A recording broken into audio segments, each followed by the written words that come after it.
estamos começando mais um programa Bíblia Responde. Para nós é um prazer, uma alegria ter você aí conosco na nossa programação, todos os sábados, ligadinhos no programa Bíblia Responde. Para nós sempre uma alegria e um prazer ter você aqui conosco. Nosso propósito sempre é responder perguntas que as pessoas se fazem e nem sempre tem uma resposta à luz da Bíblia para ter a sua resposta respondida. E para nos ajudar a responder essas perguntas, conosco nesse dia, pastor João Carlos. Pastor João, muito bom dia. Irmão Anderson, bom dia a todos vocês aí, isso vai se chegando, né? Também tenham um bom dia, que a paz de nosso Senhor Jesus Cristo esteja inundando o seu coração e os corações de todos. Eu gostaria de trazer aqui uma informação acerca do Bíblia Responde, irmão Anderson, porque eu recebi agora, as novas perguntas, quer dizer, o novo bloco de perguntas. Eu observei que nesse novo bloco de perguntas já tem perguntas que nós, em edições de trás, respondemos. Então eu quero te convidar você, que está fazendo parte, que está se achegando a esta página, assista aí. Nós já estamos na mais de 20 edições do Bíblia Responde e talvez esta coisa que passa no seu coração, na sua mente, essa sua aflição, talvez já tenha sido respondida, tá certo? Mas pode enviar quantas forem, porque aqui a Bíblia Responde. E como nós sempre fazemos, nós vamos responder 2 perguntas neste nosso programa. E a primeira pergunta diz o seguinte: temos um tempo exato que devemos orar? A você que fez essa pergunta aí, vai um bom dia, que Deus te abençoe. Espero que você e sua família estejam bem. Olha, se a palavra de Deus aqui for a questão de tempo, em questão de hora, minuto, segundo, tá certo? Não tem um horário. Para isso está lá em Efésios capítulo 6, versículo 18. Efésios 6, 18.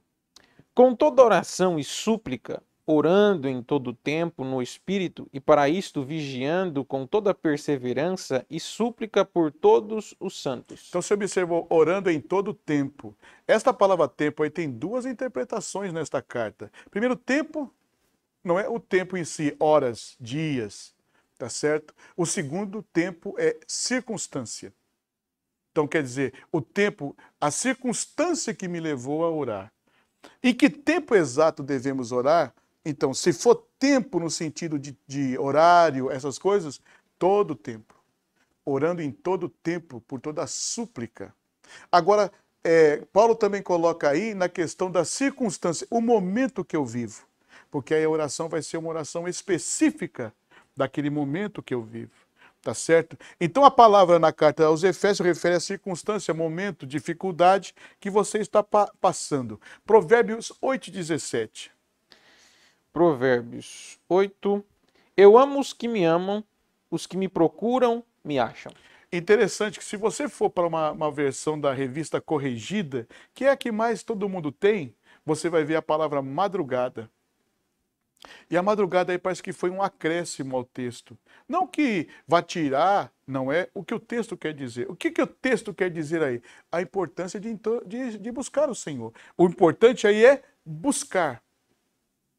Tá certo? Agora, esta madrugada também, ela tem um doble significado, uma dupla interpretação. Primeiro, madrugada no sentido madrugada mesmo, né? Quer dizer, o despertar da pessoa. Então, o primeiro momento dele é buscar a Deus. Buscar primeiramente o reino de Deus e a sua justiça, as demais coisas vos serão acrescentadas. Orar no momento que se desperta. A madrugada também pode falar de um tempo de aflição. Mas o segredo que não é tempo nem é circunstância. Devemos de buscar. Jeremias capítulo 29, versículos 12 e 13. Diz assim: então me invocareis, passarei a orar a mim e eu vos ouvirei. Buscar-me-eis e me achareis quando me buscareis de todo o vosso coração. Tem um tempo exato que devemos orar? Então, nem a circunstância, nem a questão do horário. Todo tempo, porque a oração deveria de ser uma coisa como nós nos alimentarmos. Deve de ser algo inerente a nós e se criar um hábito de orar.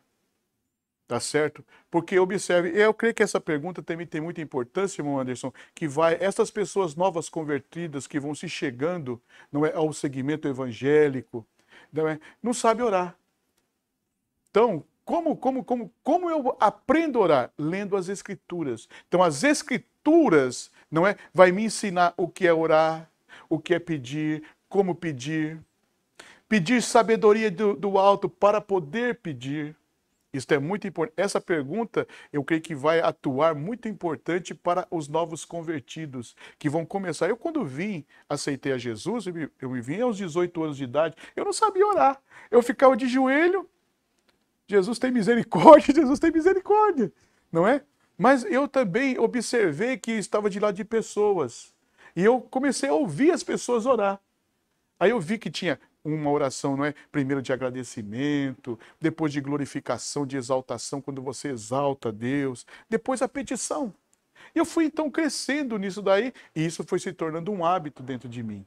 Então, o tempo e a circunstância, tudo isso pode envolver o momento da oração. Outra coisa, a madrugada, voltando aqui, Lucas 22, 44 a 46. Lucas 22. E estando em agonia, orava mais intensamente, e aconteceu que o seu suor se tornou como gotas de sangue caindo sobre a terra. Levantando-se da oração, foi ter com os discípulos, e os achou dormindo de tristeza. E disse-lhes: Por que estáis dormindo? Levantai-vos e orai, para que não entreis em tentação. Era uma madrugada. Era uma madrugada. Tá certo? Você se lembra que os soldados chegaram com tochas, não é? Iluminando ali, ele recebe o beijo de Judas. Então observe que é um momento sensível. A madrugada não é só o sentido temporário. Não, é também a circunstância. Então em que tempo? Em todo tempo. Crescer nesse segmento até se tornar um hábito. Tá certo? Agora tomar cuidado com as vãs repetições. Tá certo? Crescer justamente na leitura da Bíblia que te vai fazer orar. Existem muitos livros, como se orar, como dever de orar. Existe uma prateleira de infinidade. Agora, vida de oração é muito particular. Por isso que Jesus diz assim, se você quiser falar ao teu pai, entra no teu quarto, fecha a porta e fala ao teu pai que está em secreto. Quer dizer, aquilo que te aflige, aquilo que te machuca. Uma outra coisa é a angústia, não é? 2 Samuel 22, 7. 2 Samuel. Na minha angústia, invoquei o Senhor.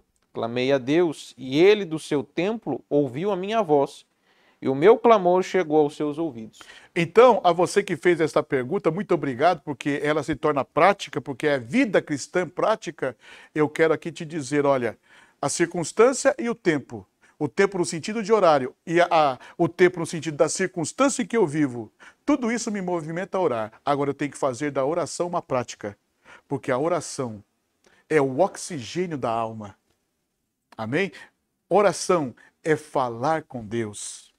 Oração é buscar a Deus enquanto se pode achar. Recebe aí um abraço grande de Jesus que te convida para a oração, porque Jesus orava. Valeu, gente. Obrigado por essa pergunta. E nós vamos para a nossa segunda e última pergunta. Ela diz assim: Estou fraco na fé, duvidando de tudo em relação a Deus e à igreja. O que devo fazer? Eu penso que esta pergunta, você que não fez aí um abraço, não é? Receba um abraço caloroso de Jesus, que possa sanar algumas dúvidas e esta incredulidade do teu coração. Mas isso é muito particular do ser, da pessoa. Então, quando eu li essa pergunta nesse novo bloco que veio, tá certo? Eu tenho observado que isso não é só com este que está acontecendo, senão com uma infinidade de cristãos isso está acontecendo. Por quê? Porque se distanciou. Tá certo? As reuniões, os templos estão com porta fechada, tá certo? Existe uma limitação de espaço. E isto aí é como alimentar. Se você toma café, almoça, janta, faz aqueles lanchinhos intermediários, como você faz, deve de ser seu relacionamento com Deus. Quando você se distancia, então se esfria. Então eu vejo que esta pergunta ela tem sua razão, não só para esse, mas para muitos irmãos que estão sofrendo com isto. Tá certo? O que é isto? Quando você fala para mim, dúvida e fé abalada. Primeiro, é uma crise de existência. Você está na sua existência cheios de que e porquês. Você está duvidando da igreja, você está duvidando de Deus, você já não quer mais ouvir o teu pastor. Então existe muita coisa trabalhando no teu coração, na tua mente, que faça com que você jogue fora. E outra coisa, você está na linha para o pecado. Alguma coisa do mundo está querendo suprir esta falta de Deus. Esta falta de Deus, por isso é uma crise de existência. Agora saiba, se você e todos esses que estiverem nessa programação estiver sofrendo uma crise de existência, não é só você. Abraão sofreu crise de existência, Moisés sofreu crise de existência, Josué sofreu crise de existência, Davi sofreu crise de existência, mas aquele que mais dá o interessante da questão da crise é a personagem de Elias. Então, Elias, o profeta, por quê? Vamos falar a verdade. Ó, Elias falou com Deus, Deus falou assim, fala e não vai chover. Não choveu. Deus sustentou do ribeiro, sustentou na casa da viúva, mandou ele lá para o monte, e lá ele fez a manifestação quando Deus declarou que ele é Deus. Pediu fogo do céu e o fogo caiu. Que homem é esse? Jamais um homem na estrutura espiritual, profética, iria se abalar. Mas Elias se abalou. E veio a sua crise de existência. O texto todo está em segundo livro dos Reis, capítulo 19, versículos 1 a 18. Nós vamos ler alguns versículos deste texto. Faça a leitura completa. Primeiro Reis, capítulo 19, versículo 13, irmão Anderson. Diz assim: temendo, pois, Elias, levantou-se para salvar sua vida, e se foi, e chegou a Berseba, que pertence a Judá, e ali deixou o seu moço. Aí está a causa. E foi-se, não é para salvar a sua vida. A vida aí é a existência. A crise de existência. Então já tem a causa. A causa não só foi a palavra de Jezabel que lhe feriu. Tá certo? Ele quis dizer assim, poxa vida, eu estou aqui, sou um homem de Deus. Deus está comigo. E o que acontece essa coisa? Aí ele se recuou. Aí ele entrou no problema da existência. Vamos ver o tratamento, quer dizer, como Deus tratou a questão da crise de existência. 1 Reis, capítulo 19, versículo 5 e o versículo 6. Deitou-se e dormiu debaixo do zimbro. Eis que um anjo tocou e lhe disse: levanta-te e come. Olhou ele e viu junto à cabeceira um pão cozido sobre pedras em brasa e uma botija de água. Comeu, bebeu, tomou a dormir. Então você vai observar que na história de Elias houve duas crises. Primeiro, a crise hídrica, a falta de chuva. Nessa crise hídrica, o que Deus fez? Ó Elias, vai lá para o Querite, eu vou te mandar um pássaro bonito aí te mandando carne. Tá certo? Pai, pão e carne você toma do Querite. Elias descansou, mas a seca era tão grande e o Querite secou. Aí Deus já fez, ele falou assim, agora eu já providenciei uma outra pessoa, uma viúva, fora das terras de Israel, porque é de Sarepta, de Sidom, vai te sustentar. Então a primeira crise não machucou o Elias espiritual, mas a segunda crise existencial feriu. E é isso que esse rapaz ou esta irmã está passando. E há muitos que estão passando. Então a primeira coisa aqui do tratamento de Deus é que quando ele chega nesse deserto, porque é no deserto que Deus trata a crise. Deus não trata no divã, embora você possa buscar o recurso desse dia, um psicólogo. Esta medicina está aí, principalmente se for uma psicóloga ou um psicólogo evangélico, vai te ajudar com muito mais amplitude, porque só a palavra de Deus é que divide a alma do espírito. A alma está aflita. Existe um desencontro do ser. E o que aconteceu? Deus fez ele dormir. Você precisa dormir. Quer dizer, esta mente que está maquinando e trabalhando incessantemente está te deixando mal-humorado, nervoso, angustiado. E aí você fala assim, Deus não existe. Pastor, tudo é igual. Pastor, no final tudo é igual. Porque prega a palavra de Deus. Tá certo? Agora saiba que Deus faz ele dormir e vai tratar ele com duas coisas. Os dois remedinhos de Deus, pão e água. O que simboliza pão e água? Jesus diz assim, eu sou a água viva. No último dia das festas, Jesus se levantou e disse assim, não é? A seca da água. E ele se levanta e diz assim, eu sou a água. E Jesus também diz assim, eu sou o pão da vida. Quem beber desta água tornará a ter sede, mas quem beber da água que eu der, jamais terá sede. Então Jesus, Deus, trata Elias com dois remedinhos. 3, não é? Dormir, descansar, ter paz.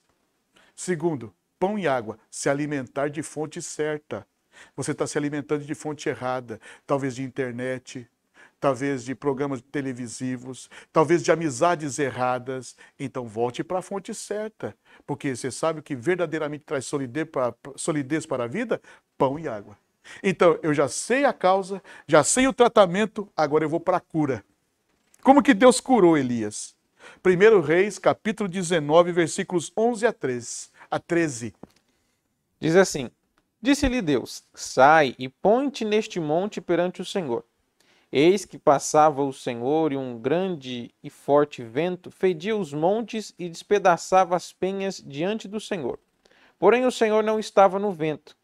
Depois do vento, um terremoto, mas o Senhor não estava no terremoto. Depois do terremoto, um fogo, mas o Senhor não estava no fogo. E depois do fogo, um cício, tranquilo e suave. Ouvindo Elias, envolveu o rosto no seu manto e, saindo, pôs-se à entrada da caverna. Eis que lhe veio uma voz e lhe disse: Que fazes aqui, Elias? Ah, que cura!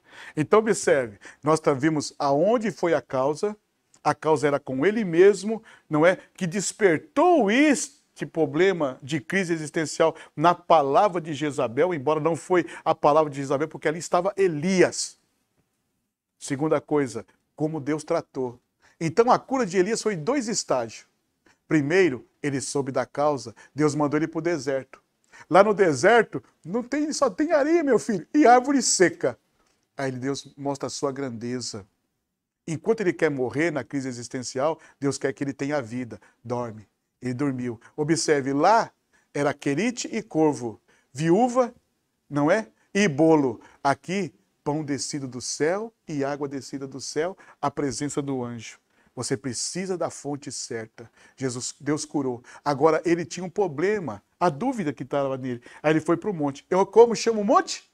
Monte de Deus. 40 dias, com a força daquela comida, caminhou Elias para o monte de Deus. Não vá para o monte do diabo. Porque é nesse momento, irmão Anderson, que está debilitada a minha mente, o meu coração, e a minha natureza pecaminosa tende para as coisas do mundo. Porque são mais fáceis, são pratos ligeiros. Vá para o monte de Deus. E observe, qual é a primeira coisa que Deus faz? Quando ele chega no monte, ele começa a se arrazoar. O problema do existencialismo. Todos morreram, só eu sobrei. Assim está você. Aquele pastor não presta, aquela igreja não presta. Calma, será que o que não presta é você? Aqui põe um ponto aí. Então, sabe, primeira coisa que Deus faz, Deus chama ele pelo nome. Elias. Quem sabe lá, não é? Por causa do fogo, não é tirar o nome. Elias já não é mais Elias, é o profeta do fogo. Quem sabe já Elias não era chamado por Elias, era o profeta do corvo. Quem sabe Elias já não chamava Elias, era o profeta do querite. Quem sabe Elias não chamava mais Elias, era o profeta da viúva. Mas o que faz Deus? Chama pelo nome. Deus sabe o teu nome e o teu nome está escrito na palma de sua mão. Elias! Sim, Senhor. Observe como que Deus faz. Deus não estava no fogo, Deus não estava no vento, nada disso. Num sílabo, num cício, quer dizer, numa brisa suave, entrou lá no oco da caverna e diz assim, Elias. Que palavra. Quando você ouve o seu nome, você se entende. Porque nome fala da nossa particularidade de ser. Quando sua mãe te chama, né? Feliz Dia das Mães aí, você chama teu filho aí. Ô Anderson, ô mãe. Assim foi Elias. Elias, oh Deus. O que fez outra coisa? A cura completa. Elias ouviu o nome e foi para a porta da caverna. E o que conduziu Elias à porta da caverna? A sua palavra. A palavra de Deus constrói quando eu estou desanimado, quando eu estou triste. Muitos querem me destruir, mas a palavra de Deus quer construir. Primeiro, olha, esse problema que você está passando, o moço, o irmão, sei lá quem fez essa pergunta, está passando, não é só você que está passando. Tem muitos que estão passando e precisam se encontrar consigo e encontrar-se com Deus, irmão Anderson. Encontrou-se com Deus? Encontrou-se com a oportunidade. Amém? Que Deus em Cristo Jesus te abençoe. Eu penso que essa pergunta, irmão Anderson, seria até um tema de um programa. Tá certo? Porque só aqui na Bíblia responde, a gente quer até pregar, né? Mas saiba, receba um abraço de Deus, meu filho, minha filha, meu irmão, minha irmã, você que fez essa pergunta. Retorne ao teu aconchego de casa do Senhor. Coma pão e beba água da fonte certa. E não vá para o monte do diabo, vá para o monte de Deus. Deus te abençoe. E nós estamos chegando no final do nosso programa. Se você tem alguma dúvida, alguma pergunta, entre em contato conosco. Está aparecendo aí na sua tela. Faça a sua pergunta, tire todas as suas dúvidas, porque aqui a Bíblia continua respondendo. Deus te abençoe. Um forte abraço.